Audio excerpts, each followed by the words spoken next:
Alright, it's Tuesday, 12/16/42nd year 2023, 7th month, July, 11th day. Of course, all the credentials are on the screen there. I got a app that puts I can write stuff, or it's in type on the screen, and then it's got a map of the location where I'm at. So, credentials: Russell Edward, SQ agent, private military auditor, lien number RE043731-210 US. So, last video I left off, I got onto the Jesus Bible story, and somehow I got onto that. Anyways, this series is the conversation that I had with Spenser, the IRS agent, who's federally trained, and that I know he was being robot controlled. I was speaking to a computer controlled human, and that also the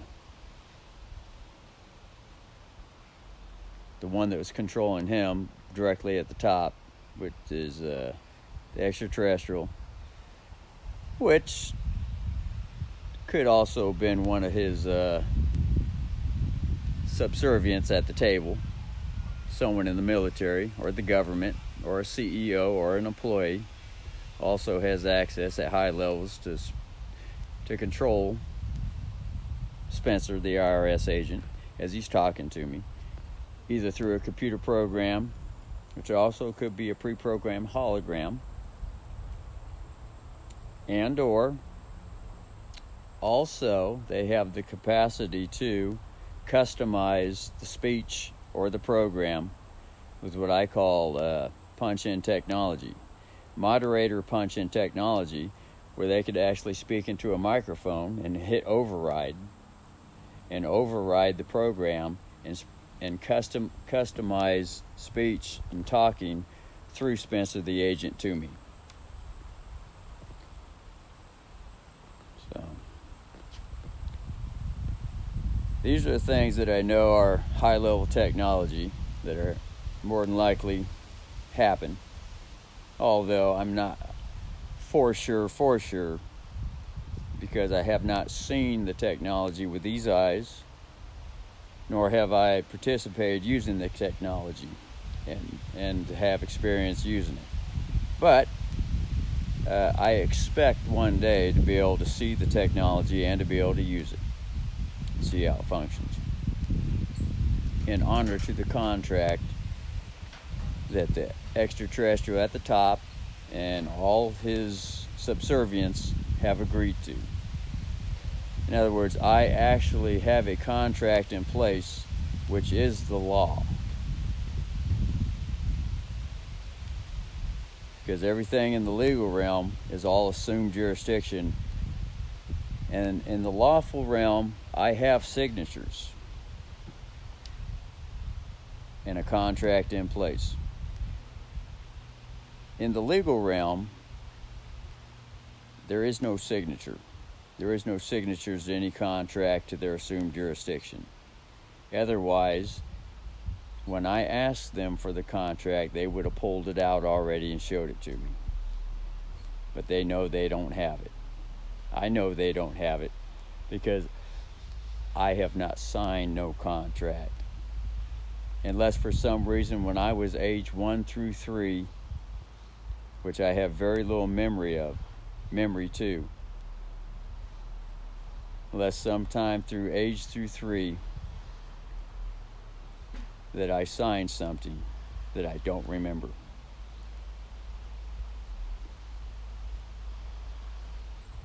But I don't think that happened. But I never know. It could have happened.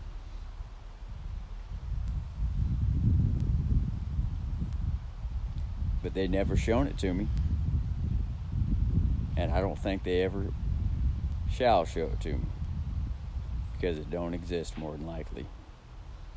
The only thing that they got, any contract that they got, is a fraudulent contract, and it's an assumed jurisdiction where the doctor, a doctor who is a representative in the system to the Dark Lord, who's also more than likely robot controlled.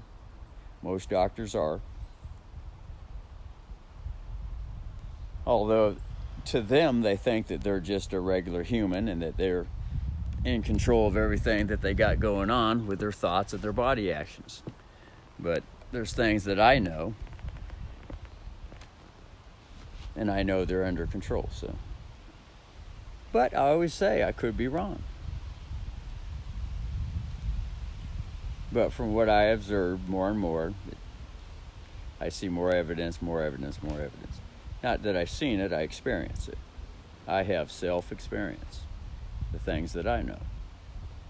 So anyway, the only contract on the legal side that there is an assumed contract that functions through fraud, and fraud is just another word for a lie, or a trick, or a manipulation, or information that was withheld, or there was no full disclosure.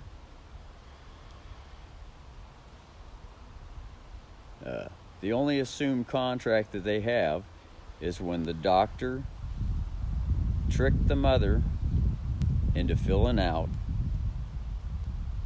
a birth certificate application with one signature, which is known as a promissory note, which is the same thing as a mortgage contract. When the realtor hands over the paper, that particular contract, to a buyer, and the buyer signs a one signature real estate contract known as a mortgage. It's a one signature contract. It's also known as a promissory note. And the word promissory note is also the same word as legal tender, or paper money, or coin. Promissory note. That's what paper money is. It's referred to as a promissory note. Now, on the note itself, it just says, this note is legal tender to be used to pay for all debts.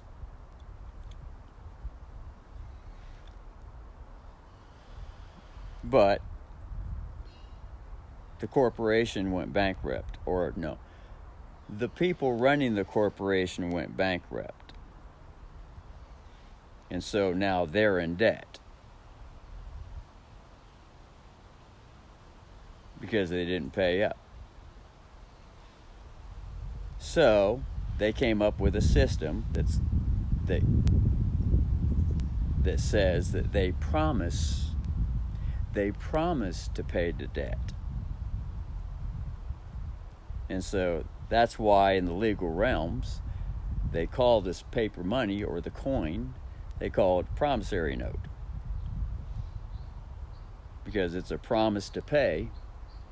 In other words, they promise that sometime into the future that they shall pay, which is also the same thing as the bully child, the mudstick bully child, saying, sometime in the future, Mama, I promise to quit trying to control you. It's all the same thing to me. I'm not saying generally it's all the same thing, that anyone listening to this recording or anyone listening within earshot, the radio broadcast that I'm recording right here in this backyard, Springfield, Oregon, I'm not expecting anyone to believe that that's what it is, that a promissory note is symbolic for the extraterrestrial mudstuck bully to eventually grow up and get to the point where it realizes that it doesn't want to try to control me anymore, which is another way of saying he's bankrupt and he promises to pay later on down the road. In other words, when he says he's bankrupt, he's saying he's immature. He's admitting that he's just a little child.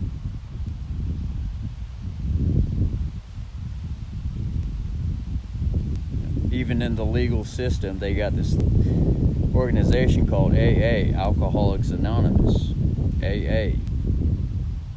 There's some principles in AA that are wonderful. One of the principles is the first step to healing, or the first step to recovery, they call it. Even though recovery means to be continued being a legal citizen, covered in a grave, so they just call it recovery. But there is still some wonderful things to be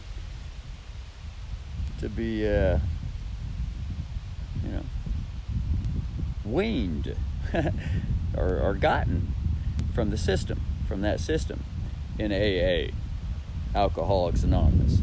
They say that the first step to recovery is admittance. In other words, to admit that, oh my God, I'm drinking too much, and oh my God, my health is going downhill.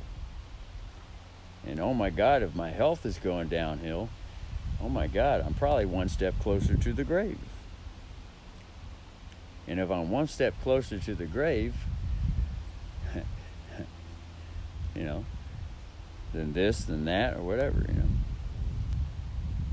then I might die. And if I die, according to the story that one's programmed with, what's after death? Whatever is after death. So, But what it really comes down to is, does the alcoholic really enjoy being an alcoholic? And obviously, probably not if the alcoholic is at recovery, except for the fact that a judge might have forced him to go there. So there is two different sides to confession. One is a real confession, and one would be a Hollywood acting confession. Because a judge, he realizes he has to say something in order for the judge and to appease the judge.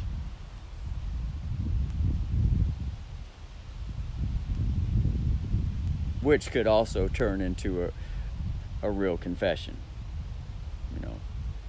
Although it might start off to where the judge forced him to go to AA, recovery. And in AA they say, well, in order to get the next step, brother, you got to admit that you're an alcoholic. Although it's probably not required.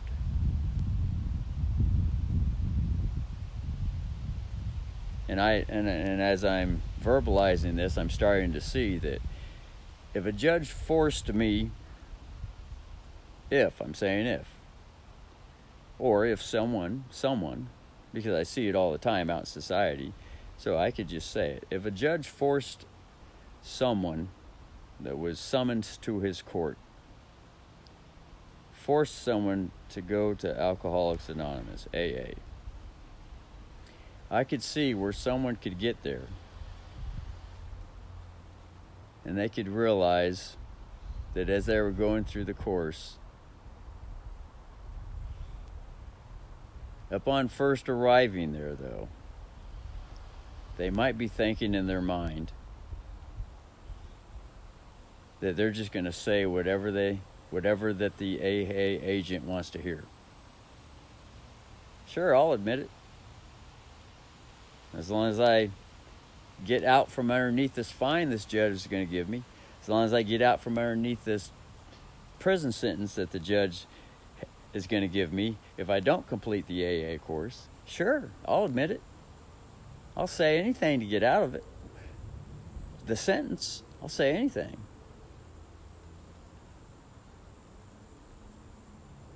But upon going through it, and going through it more and more, one might realize, oh shit, now it's becoming reality to me. I realize, oh fuck, this is really fucking up the body. Oh, I'm starting to understand some things.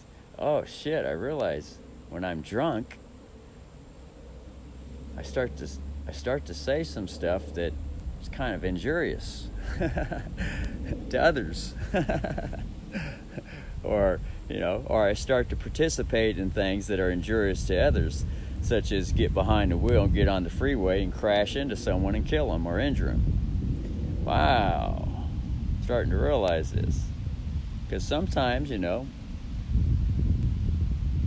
frankly, people aren't conscious to this stuff, that they're really injuring someone or something else. And so, as going through it, they might be able to see it.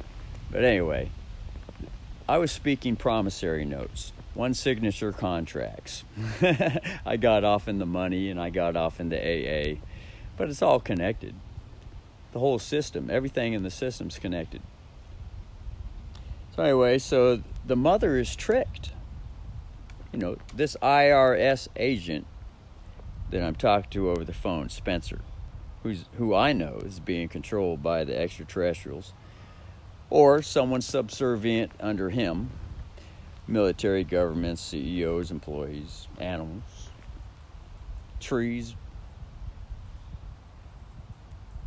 Mother Earth, nature, because nature is controlled. The weather is controlled. Extraterrestrials learn how to control the weather. Militaries have learned how to control the weather. Mother Nature, they can cause earthquakes to happen, caused wind to happen, can cause trees to fall down, be uprooted, lifted up with a tornado, and thrown 5 miles down the road with exact pinpoint accuracy to have it crush someone living 5 miles down the road to injure them in a particular way that they want, whether it be just to cut off one pinky to a hand, or sever a whole leg, or to crush half the knee. That's how sophisticated the weapons control systems for weaponized weather that I know of have become. And it's the same thing with the auto accidents. Auto accidents can be controlled to the point where everything's calculated, that they know that after the accident is finished, that the one driving the car or the one riding in the back seat will end up missing 3 fingers exactly according to the plan that they had planned, and it's all programmed into a computer. And the program plays out to have them missing 3 fingers, half a kidney, have the neck cut here, the head cut here, scrapes going down to back here, have this leg broken, these toes broken. It's all fed into a computer program, and it all plays out just exactly as it's programmed. That's how sophisticated and accurate the weaponized system that the extraterrestrial bully runs, and his gang leaders know it, that sit at the table with him in the military, governments, CEOs, and employees, animals, and Mother Earth. At the top, they know it. And seeing as how I sit at the table too, as a private, lawful agent, I know these things too. It's just that I sit at the table from a distance, and I'm not physically there yet. One day I shall be there, and I shall see it with the eyes, and I'll be able to press some of the buttons and participate with it, and go so far with it as to how I want it to go.